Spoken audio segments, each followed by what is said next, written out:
बिस्मिल्लाहिर्रहमानिर्रहीम। अस्सलामुअलैकुम नाज़रीन अकराम, नई वीडियो में आपको खुश आमदीद कहते हैं। यूक्रेनी सदर की सारी अकड़ निकल गई। व्लादिमीर ज़ेलेंस्की ने रूस के सामने घुटने टेक दिए। मेरी तौबा, कभी भी नेटो जैसे बुज़दिल इत्तेहाद का हिस्सा बनने के बारे में सोचूं। पुतिन की तमाम शराइत मानने का ऐलान कर दिया। ये इतनी बड़ी तब्दीली कैसे हुई है, इस पर हम आज की वीडियो में बात करेंगे। ताहम वीडियो की तफसील में जाने से पहले चैनल पर नए आने वाले दोस्तों से गुजारिश है कि हमारे चैनल को सब्सक्राइब कर लें, बेल आइकन पर क्लिक कर लें, ऑल नोटिफिकेशंस को ऑन कर लें ताकि हमारी नई आने वाली वीडियोस आपको बर वक्त मिल सकें। नाज़रीन इकराम, एक तरफ अमेरिका और नेटो इत्तेहाद की जानिब से हर मुमकिन कोशिश की जा रही है कि रूस को किसी तरीके से यूक्रेन की जंग में घुटने टेकने पर मजबूर किया जाए, लेकिन रूसी सदर व्लादिमीर पुतिन ने इस अंदाज से गेम खेली है कि उसने अमेरिका और नेटो इत्तेहादियों की ताकत का पोल खोल कर रख दिया है, और वो ममालिक जो अपनी सलामती के लिए नेटो इत्तेहाद में शामिल होने के हवाले से बातें कर रहे थे, अब उनको भी पता चल गया है कि अमेरिका और नेटो इत्तेहाद रूस के खिलाफ उनकी कोई मदद नहीं कर सकेगा। लिहाजा बेहतर है कि रूस की ही मान के चला जाए। आज अमेरिका और बरतानिया ने यूक्रेन पर रूस के हमले के बाद पहला सख्त तरीन कदम उठाते हुए रूस से तेल की दरामद पर पाबंदी आयद करने का ऐलान किया है। अमेरिकी सदर बाइडेन ने रूस के कुदरती गैस और कोयले समेत वसी तर पाबंदियां आयद कर दी हैं। पहले से ही तेजी से बढ़ती हुई गैस की कीमतों में मुमकिन खतरात के बावजूद अमेरिकी डेमोक्रेट ने इस पाबंदी को यकीनी बनाने के लिए कानून साजी की भी धमकी दी है। बाइडेन ने कहा कि रूसी तेल अब अमेरिकी बंदरगाहों के लिए नाकाबिल कबूल है और अमेरिकी अवाम को सदर व्लादिमीर पुतिन के जंगी जुनून की वजह से एक और बड़ा धचका लगेगा। जो बाइडेन ने यह ऐलान एक ऐसे मौके पर किया कि जब इससे कबल ही यूरोप की दूसरी सबसे बड़ी मईशत बरतानिया ने ऐलान किया था कि बरतानिया साल के आखिर तक रूसी तेल की दरामद पर पाबंदी आयद करेगा। अमेरिकी सदर ने कहा कि पुतिन एक शहर पर कब्जा कर सकते हैं, लेकिन वो कभी भी मुल्क पर कब्जा नहीं कर सकेंगे। अमेरिकी पाबंदी को रिपब्लिकन डेमोक्रेट दोनों की हिमायत हासिल है। हालांकि इक्तिसादी माहिरीन तेल की कीमत पहले से ही $128 फी बैरल बढ़ने पर मुख्तलिफ किस्म की आरा रखते हैं। अमेरिका की जानिब से तो धमकियां दी जा रही थी, लेकिन उनका शेर रूस के सामने ढेर हो गया है। यूक्रेनी सदर व्लादिमीर ज़ेलेंस्की ने कहा है कि नेटो रूस के खिलाफ कोई भी कदम उठाने से डरता है। ज़ेलेंस्की ने अपने बयान में कहा कि यूक्रेन अब नेटो का हिस्सा बनने में कोई दिलचस्पी नहीं रखता। रूस यूक्रेन नेटो में शमूलियत की मुखालफत कर रहा है। उन्होंने कहा कि वो ऐसे मुल्क का सदर नहीं बनना चाहते जो किसी भी चीज के लिए दूसरे मुल्क के सामने घुटनों के बल बैठकर भीख मांगे।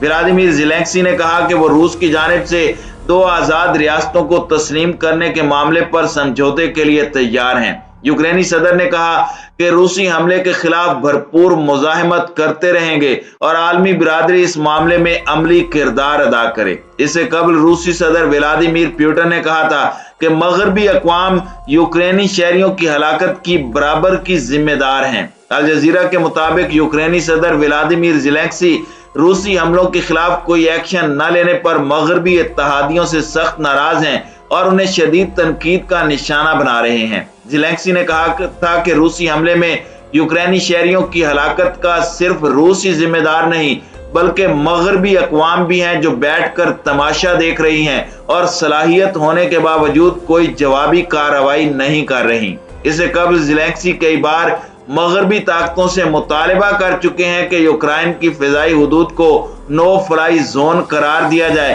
ताकि रूसी हमलों से बचा जा सके। अगर हमें जान बचाने की खातिर जहाज भी नहीं दिए जा रहे तो इसका वाज़ेह मतलब यही है कि आप चाहते हैं कि हम सब मर जाएं। दूसरी जानिब रूस की तरफ से यूक्रेन के शहरियों को महफूज रास्ता देने के लिए आज फिर आर्जी जंगबंदी का ऐलान किया गया है। रूसी वज़ारत दिफा ने कहा है कि शहरियों के इनखला के लिए आर्जी तौर पर हम सीज फायर कर रहे हैं और रूस की जानिब से सीज फायर के बाद यूक्रेन के शहर सोमी से इनखला शुरू हो चुका है। शहरियों का पहला काफिला यूक्रेन के मरकजी शहर पोल्टोवो पहुंच गया है और 1100 गैर मुल्की तलबा पोल्टोवो से दूसरे शहरों में जाएंगे। اقوام متحدہ کے مطابق روس کے حملوں میں اب تک 20 لاکھ سے زائد افراد یوکرین چھوڑ کے جا چکے ہیں۔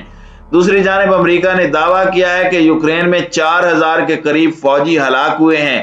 ایک طرف تو ولادیمیر زیلنسکی نے پارلیمنٹ سے خطاب کرتے ہوئے یہ کہا کہ ہم آخری دم تک لڑیں گے، ہم اپنی سرزمین کے لیے لڑتے رہیں گے چاہے کوئی بھی قیمت ادا کرنی پڑے۔ اس کے ساتھ ہی انہوں نے یہ بھی کہا کہ ہم جنگ ساحلوں، گلیوں اور کھیتوں میں لڑیں گے، اور یورپی ممالک سے مطالبہ کیا کہ وہ یوکرین کو نو فلائی زون قرار دے، لیکن مغربی ممالک میں اتنا دم خم نہیں ہے کہ وہ روس کے ساتھ پنگا لیں۔ ناظرین کرام، اس تمام صورتحال میں ایک جانب تو زیلنسکی غرا رہے ہیں، جبکہ دوسری جانب وہ اس بات کی طرف بھی اشارہ دے چکے ہیں کہ وہ نیٹو اتحاد کا حصہ نہیں بننا چاہتے، انہیں اس میں کوئی انٹرسٹ نہیں ہے۔ اس کے ساتھ ہی انہوں نے یہ بھی کہا کہ روس کی جانب سے جن 2 آزاد ریاستوں کو تسلیم کرنے کے معاملے کی ڈیمانڈ رکھی گئی ہے اس پر بھی وہ سمجھوتے کے لیے تیار ہیں۔ تو یہ روس کے 2 بڑے مطالبے تھے کہ ان 2 آزاد ریاستوں کو یوکرین تسلیم کرے، جبکہ دوسرا مطالبہ تھا کہ یوکرین نیٹو اتحاد کا حصہ نہیں بنے گا۔ اب بظاہر ان دونوں مطالبات کے حوالے سے گرین سگنل زیلنسکی نے دے دیا ہے اور واضح طور پر پیغام دیا ہے کہ ان کے پاس اب کوئی آپشن نہیں بچا۔ ہم مسلسل ناظرین کرام آپ کو بتاتے آ رہے ہیں کہ روس کی جانب سے تابڑتوڑ حملوں کی بجائے حکمت عملی کے ذریعے سے آگے بڑھا جا رہا ہے، اور روس چاہتا ہے کہ بہت زیادہ جنگ و جدل کے بغیر ان تمام اہداف کو حاصل کر لیا جائے۔ اب لگتا ہے کہ اگر زیلنسکی اپنی بات پر قائم رہے تو یہ جنگ چند دنوں میں رک سکتی ہے۔ یہ زیلنسکی کی ایک چال بھی ہو سکتی ہے کہ وہ امریکہ اور نیٹو اتحاد کو غیرت دلا رہے ہوں کہ وہ اب عملی طور پر میدان جنگ میں اتریں۔ اگر وہ نہ اترے تو یوکرائن روس کے آگے ہتھیار ڈال دے گا۔ اس تمام صورتحال کو دیکھتے ہوئے امریکہ کی جانب سے صرف پابندیوں کے علاوہ کوئی قدم نہیں اٹھایا جا رہا، جو یہ ظاہر کر رہا ہے کہ روس کے خلاف مسلح تصادم سے امریکہ اور اس کے نیٹو اتحادی حت الوسع بچنا چاہ رہے ہیں، کیونکہ حالیہ دنوں میں روس نے جس جنگی طاقت کا مظاہرہ کیا اور اس کے ساتھ ہی اس نے اپنے نئے تباہ کن ہتھیاروں کو تیار رہنے کا حکم دیا، اس سے روس کے خطرناک ارادوں کا امریکہ اور نیٹو اتحاد کو پتہ چل چکا ہے، اور انہوں نے اپنی عافیت اسی میں سمجھی ہے کہ وہ روس کے ساتھ کسی قسم کا کوئی پنگا نہ لیں۔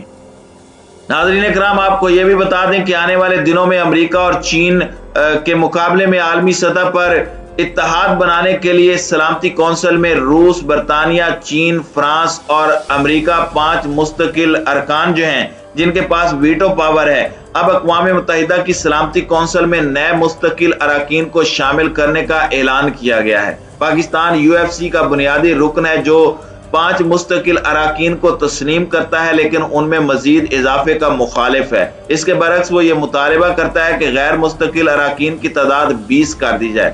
سال 2005 میں تشکیل دیے گئے اس گروپ میں اب تک 120 ریاستیں شامل ہیں، جبکہ اٹلی اس کا کوارڈینیٹر ہے۔ اٹلی نے اقوام متحدہ کی سلامتی کونسل میں یوکرین کے حوالے سے فیصلے میں پیدا ہونے والے ڈیڈ لاک کا حوالہ دیتے ہوئے کہا تھا کہ جیسا کہ چند روز قبل دیکھا گیا کہ ویٹو سلامتی کونسل کی کارکردگی کو بہت متاثر کرتا ہے، اس کی فیصلہ سازی کی صلاحیت کو مفلوج کر دیتا ہے۔ انہوں نے کہا کہ ویٹو کو ختم کرنا سب سے بہترین اقدام ہوگا، لیکن UFC ممالک جانتے ہیں کہ ایسا نہیں ہوگا۔ ان کا کہنا تھا کہ اس نے ویٹو کے معاملے میں مرحلہ وار نقطہ نظر اپنانے اور اس کے لیے طریقہ کار کی وضاحت کرنے کی کوشش سے اس اختیار کے حامل 5 ممالک کی جانب سے اس کا استعمال محدود کیا جا سکتا ہے۔ ناظرین اکرام، امریکہ کی جانب سے ہر وہ قدم اٹھانے کی کوشش کی جا رہی ہے کہ جس سے آنے والے عرصے میں روس اور چین کو شکنجے میں جکڑا جا سکے۔